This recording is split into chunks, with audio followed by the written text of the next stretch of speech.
आज हम समझेंगे कि एफडीएम पर कस्टमाइज रिपोर्ट कैसे बनाएं, ये कस्टम फॉर्मेट की रिपोर्ट को कैसे कॉन्फ़िगर करें। कस्टमाइज रिपोर्ट बनाने के लिए सबसे पहले हम एडमिन से लॉगिन करेंगे, एडमिनिस्ट्रेटर लॉगिन करेंगे, ठीक है। उसके बाद हमने यहाँ पे एक ऑप्शन दिया हुआ है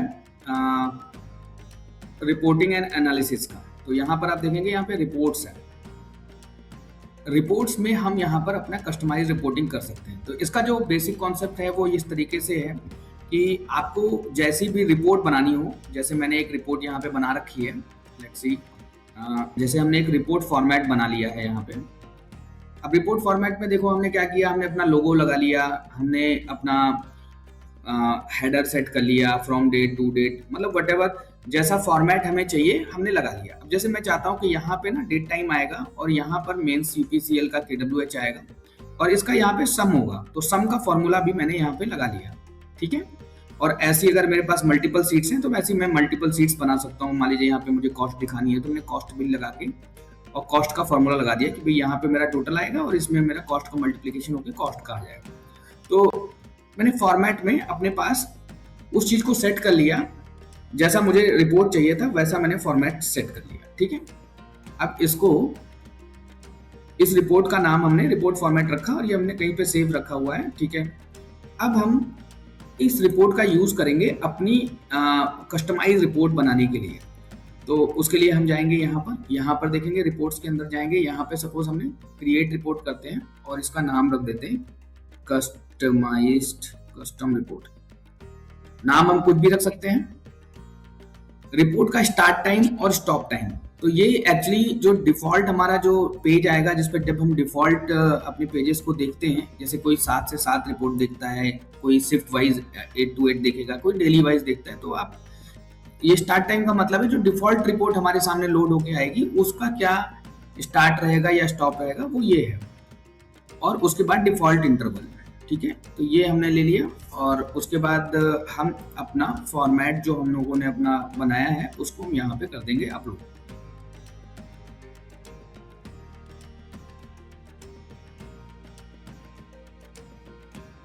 रिपोर्ट फॉर्मेट, इसको हम यहाँ पे अपलोड कर देंगे, ठीक है। अब अगर मुझे एक्सेल PDF दोनों चाहिए तो मैंने दोनों टिक कर सकता हूँ, अदरवाइज एक कर सकता हूँ, ठीक है। और यहाँ पे कुछ और कॉन्फ़िगरेशंस हैं वो छोटे कि, तो अब इसको यहाँ पे हम क्रिएट कर देंगे। तो देखिए यहाँ पे कस्टम रिपोर्ट करके एक नया रिपोर्ट क्रिएट हो गया है। अब अगर मैं इस रिपोर्ट कॉन्फ़िगरेशन पे जाता हूँ तो ये अभी इस पे कोई रूल, यहाँ पे देखेंगे सेल सीट, तो मेरे सिस्टम ने, अगर मैं इस सीट को देखूं, क्योंकि मैंने ये अपलोड करी है तो यहाँ 2 सीट्स हैं, सोर्स KWH और फीडर KWH। तो मेरे सॉफ्टवेयर ने इसको ऑटो डिटेक्ट कर लिया है, सोर्स KWH और फीडर KWH। तो मैं जाता हूँ सोर्स KWH पे। सोर्स KWH मतलब कि मैंने ये वाली सीट सेलेक्ट कर ली, नंबर 1। अब सबसे पहला काम मैं ये चाहूंगा कि यहाँ पर ना घंटे घंटे से, मतलब पर आवर जब भी मैं रिपोर्ट जनरेट करूं यहाँ पे टाइम स्टैम्प आ जाए। तो उसके लिए हम चलते हैं, यहाँ पे हमारा रिपोर्ट कॉन्फ़िगरेशन रूल्स हैं, तो मुझे यहाँ पे कॉलम को कॉन्फ़िग करना है, क्योंकि मुझे कॉलम में डेटा डालना है तो मुझे कॉलम को कॉन्फ़िग करना है। तो मैं यहाँ पे जाऊंगा, कॉलम कॉन्फ़िग करूंगा। कॉलम कॉन्फ़िग में मान लीजिए मैंने कहा टाइम स्टैम्प, यहाँ पे मैं टाइम स्टैम्प के लिए रूल लिख रहा हूँ कि टाइम स्टैम्प डालना है मेरे को। कौन से कॉलम में डालना है, तो मुझे कॉलम A में डालना है, बिकॉज ये इट इज इन A और ये स्टार्ट हो रहा है A8 से, राइट। तो कॉलम A है और इसका स्टार्ट सेल है A8 जहां से मेरी वैल्यू स्टार्ट होंगी। अच्छा, क्योंकि हम टाइम स्टैम्प डालने वाले हैं तो कोई भी एक्टिव टैग हम डाल लेंगे। तो अभी के लिए हम एक्टिव एनर्जी ही ले लेते हैं, ट्रांसफॉर्मर की active energy, real energy, apparent energy, real energy transformer, ठीक है।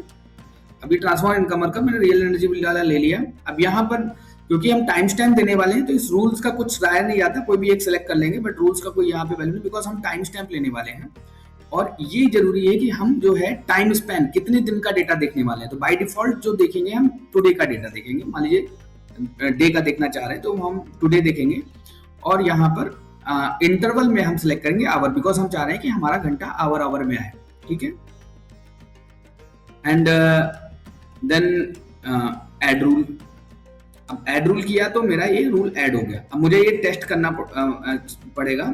मैं मतलब टेस्ट करना चाहूंगा कि यहाँ पर मेरी रिपोर्ट में ये एक्टिव हुआ कि नहीं हुआ, ये रूल अप्लाई हुआ कि नहीं हुआ। तो इसको टेस्ट करने के लिए यहाँ टेस्ट ऑल रूल करके एक आइकन बना हुआ है। तो अगर मैं इसको क्लिक करता हूँ तो एक ये एक्सेल सीट जनरेट हो गई। ठीक है, इसको मैं सेव करके इसको देखता हूँ कि क्या जनरेट हुआ है। तो लेट्स सी, ये हमने जनरेट किया। तो आप देख सकते हो यहाँ पे टाइम स्टैम्प वाला कॉलम मेरा फिल हो गया। ठीक है, अब इसने टाइम स्टैम्प मेरा फिल कर दिया। सीट वही है, सब कुछ वही है, बट मेरे सिस्टम ने क्या किया, मेरे सिस्टम ने उसी एक्सेल सीट को उठाया और उसमें टाइम स्टैम्प को फिल कर दिया। अच्छा, नेक्स्ट क्या है? नेक्स्ट मैं यहाँ पे चाहूंगा कि यहाँ पे एनर्जी का डेटा आ जाए। ठीक है, इसको सेव, डोंट सेव कर देते हैं and then again next rule add करते हैं। अब ये बी कॉलम के लिए हम डाल रहे हैं कॉलम कॉन्फ़िगरेशन। अब यहाँ पे हम डाल रहे हैं मेंस एनर्जी, मेंस एनर्जी।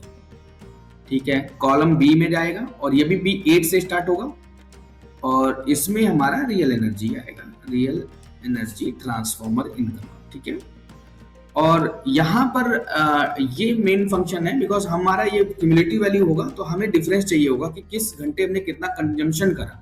तो हम यहाँ पे डेल्टा सम लेंगे और टाइम स्पैन अगेन जो हमने उधर रखा था टुडे रखेंगे और यहाँ पे आवर रखेंगे और ये इस बार हम वैल्यू लेंगे बिकॉज हमें वैल्यू शो करना है। Then again add rule, simple है। तो हमने टाइम स्टैम्प डाल दिया और मेंस एनर्जी डाल दिया। अब एक बार फिर से टेस्ट करके देख लेते हैं कि ये हमारे पास आ गया या नहीं आ गया। तो इसको देख लेते हैं एक बार सेव करके। तो देखिए यहाँ पर मेरे पास डेटा भी आ गया, मतलब जैसे अभी जो भी टाइम हो रहा है उसके हिसाब से ये 1 बजे तक का डेटा लेके आया। ये घंटे घंटे का मेरे पास कंजम्पशन आ गया और मेरा फॉर्मूला भी काम कर रहा है। ये फॉर्मूला जो है मैंने एक्सेल पे लगाया हुआ था और वो एक्सेल पे एज इट इज काम कर रहा है और ये एज इट इज यहाँ पे भी दिख रहा है। भाई जो भी हमने फॉर्मूलास लगाए थे वो एज इट इज वर्क कर रहे हैं। फाइन, तो अब मैं अपनी रिपोर्ट को एक बार फिर से देखता हूँ, रिपोर्ट फॉर्मेट को, कि और क्या डालना है मेरे को। तो देखिए यहाँ पे डीजी का डेटा डालना है और सोलर का डेटा डालना है और मुझे फ्रॉम डेट और टू डेट भी डालना है। ठीक है, इसको कॉन्फ़िग कर देते हैं, इसको कॉन्फ़िग कर देते हैं, सिंपल है। तो ये मेरा हो गया सी कॉलम, ये मेरा हो गया D column.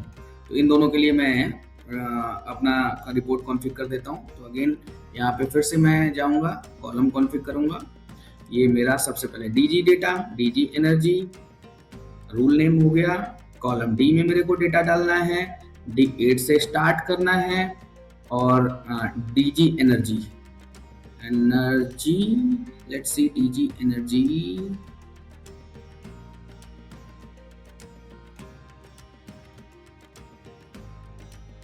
Real energy DG. ठीक है, and then delta sum again because ये क्यूमुलेटिव वैल्यू होगा और ये फिर से टुडे हम कर लेंगे। ये हम मंथ का भी बना सकते थे, मंथ का, ईयर का या व्हाटएवर। ये टाइम स्पैन है कि हमारा डिफॉल्ट टाइम स्पैन क्या रहेगा रिपोर्ट का, वो हम यहाँ डिसाइड कर सकते हैं। और ये हमारा घंटे हो गया and then value and this is ये हमारा डीजी के लिए हो गया एंड ऐसा ही सोलर के लिए ऐड कर देते हैं। तो सोलर एनर्जी कॉलम हो जाएगा, सॉरी ये डी होना चाहिए था, वो सी होना चाहिए था। तो ये मेरा हो गया D8, ये हमारा सोलर एनर्जी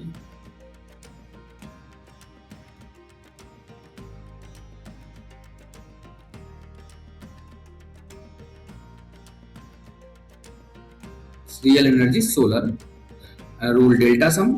और डेल्टा सम हम वहां लगाते हैं जहां पर हमें डिफरेंस चाहिए होता है, दो value, hourly difference cumulative value का, वहां पर हम डेल्टा सम लेते हैं, वैल्यू ले लेते हैं। तो ये हमारा रूल ऐड हो गया। इसको ये सी पे था एक्चुअली, तो इसको सी कर लेते हैं, इसको मॉडिफाई कर लेते हैं, अपडेट सी। तो मैंने आपको यहाँ पे कॉन्फ़िगर करके दिखाया कॉलम को कि कॉलम हम कैसे कॉन्फ़िगर कर सकते हैं। तो जनरली हमें जैसा भी रिपोर्ट चाहिए हो, तो देखिए यहाँ पे इसमें मेंस का डेटा भी आ गया मेरे पास, डीजी का डेटा भी आ गया और मेरे पास सोलर का डेटा भी आ गया और ऊपर अगर कोई कॉन्फ़िगरेशंस फॉर्मूलाज लगे हुए हैं वो भी आ रहे हैं। अब नेक्स्ट है कि भाई फ्रॉम डेट टू डेट, मैं चाहता हूं कि भाई रिपोर्ट कब से कब तक की मांगी गई है वो देख लेते हैं। तो इसके लिए हम इसका सेल नंबर नोट करते हैं, ये हमारा C3 है और ये C4 है। C3 पे मुझे फ्रॉम डेट टाइम लेना है और C4 पे मुझे टू डेट टाइम लेना है। ओके, तो इसके लिए हम यहाँ पे हमारे पास रूल अवेलेबल है सेल कॉन्फिग, किस सेल पे डेटा डालना है। तो मान लीजिए मैंने डालना है इसमें फ्रॉम डेट टाइम, तो ये मुझे C3 पे लेना है, जैसा अभी देख के आए C3 पे लेना है और इस पे मुझे डालना है फ्रॉम, तो ये फ्रॉम डेट यहाँ पे आ जाएगा। And time spend, because from date time ले रहे हैं तो ये जो हम सबका लेंगे एज इट वैसा ही हम यहाँ पे भी ले लेंगे। ये हो गया फ्रॉम डेट एंड C4 में हम ले लेते हैं टू डेट, C4 यहाँ पे आ जाता है टू डेट। तो ये सिस्टम टैग है, सिस्टम टैग हमने बना के रखे हुए हैं कि आप to date, this is to date. ठीक है, अब एक बार फाइनली और फिर चेक कर लेते हैं, एक बार ही चेक कर लेते हैं। ये हमने क्लिक किया, टेस्ट कर लेते हैं इस रिपोर्ट को कि फाइनल रिपोर्ट क्या आएगी। तो देखिए यहाँ पे ये जब से जब तक की हमने रिपोर्ट ली हुई है हमारे पास डेटा आ गया कि कब से कब तक की रिपोर्ट हमने मांगी और हमें मिल गया। तो ये टेस्ट हो गया। ठीक है, अब दूसरी सीट है। अब देखिए पहला सीट तो मेरा हो गया, दूसरी सीट है मेरे पास जिसमें हमने डेटा लिया हुआ है अलग अलग फीडर्स का। तो फीडर 1, फीडर 2, फीडर 3, फीडर 4 के नाम से हमने अपने पास लिखा हुआ है, तो वो मैं रख लेता हूँ। अगेन ये A8 है, तो सेम तरीके से जैसे हमने उसे कॉन्फ़िगर किया है उसी तरीके से हम इसको भी कॉन्फ़िगर कर सकते हैं। तो अभी हम जाएंगे दूसरी सीट पे, फीडर 2, फीडर OH। यहाँ पर से फिर से हम कॉलम कॉन्फ़िगर करते हैं। सबसे पहले हमारा टाइम स्टैम्प है कि जिसमें हमने डेट टाइम स्टैम्प, इसको हम डालेंगे A कॉलम में। A8 से स्टार्ट करना है। कौन सा टैग लेना है, कोई भी एक्टिव टैग ले सकते हैं। मैं रियल एनर्जी फीडर 1 ले लेता हूँ, रियल एनर्जी फीडर 1। ठीक है, रूल अगेन डेल्टा सम, टाइम स्टैम्प, टाइम स्पैन हमारा टुडे हो गया और इंटरवल आवर हो गया और ये टाइम स्टैम्प हो जाएगा बिकॉज हमने इस बार टाइम स्टैम्प ले रहे हैं, तो दैट्स वाई टाइम स्टैम्प हो जाएगा। ठीक है, क्योंकि पहला कॉलम है। अगले कॉलम में हमने वैल्यू लेनी है, तो ये हमारा हो गया HVAC। जो पहला फीडर है वो HVAC का फीडर है, तो हमने उसका नाम दे दिया HVAC फीडर। कॉलम B में जाएगा डेटा, B8 से हमने स्टार्ट करना है।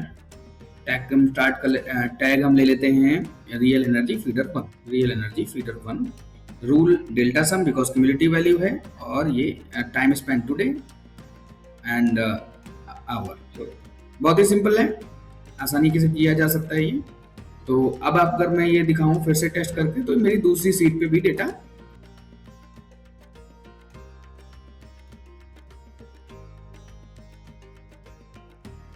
तो ये मेरा पहला डेटा भर के आया है और ये मेरे देखिए दूसरी डेटा भी मेरे पास फिल होके आ रहा है, दूसरे में भी फिल होके डेटा मेरे पास आ रहा है।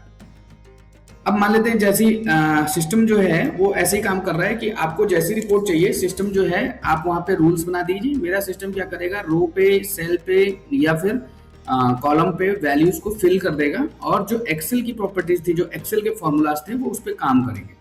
ठीक है, अब ये तो हो गई रिपोर्ट, जो आपको मेल होगी वो एक्सेल हो जाएगी। बट अगर मुझे इस रिपोर्ट को अपने यूजर मैनेजमेंट पे देखना है तो कैसे मैं देख सकता हूँ, तो इसके लिए चलते हैं सिंपली यूजर मैनेजमेंट पे। यहाँ पे एक नया यूजर बना लेते हैं। मान लीजिए मुझे किसी यूजर को ये रिपोर्ट दिखानी है, तो एक नया यूजर यहाँ पे कॉन्फ़िगर कर लेते हैं। मान लीजिए कोई एक नया यूजर ले, ये हम भी कुछ ले लेते हैं। सिक्योरिटी लेवल के बारे में फिर कभी दूसरे वीडियो में बात करेंगे। एंड देन एक नया यूजर हमने क्रिएट कर लिया, रिपोर्ट डिस्प्ले @gmail.com, और इसको हम ये वाला यूजर असाइन कर देंगे। Link dashboard, dynamic display, and this was custom report, custom report. ये कस्टम रिपोर्ट हमारा आ गया और इसको हमने सेव कर दिया। अब हम फिर से लॉगिन करते हैं अपने नए यूजर से। नया यूजर था रिपोर्ट डिस्प्ले @gmail.com, और ये यूजर से मैं लॉगिन करूंगा। तो आप देखो यहाँ पे मेरे को रिपोर्ट मिल गई।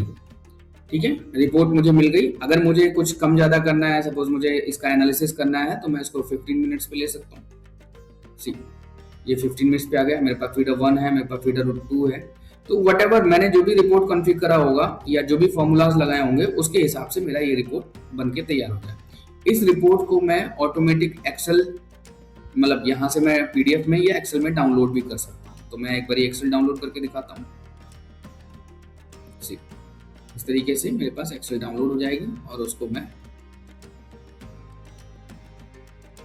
यहाँ से एनालाइज कर सकता हूँ। तो जो भी मेरी रिपोर्ट है वो डाउनलोड हो गई। ठीक है, उसके बाद दूसरा, हम इसी रिपोर्ट को पीडीएफ में भी डाउनलोड कर सकते हैं। अगर मैं पीडीएफ में डाउनलोड करता हूँ,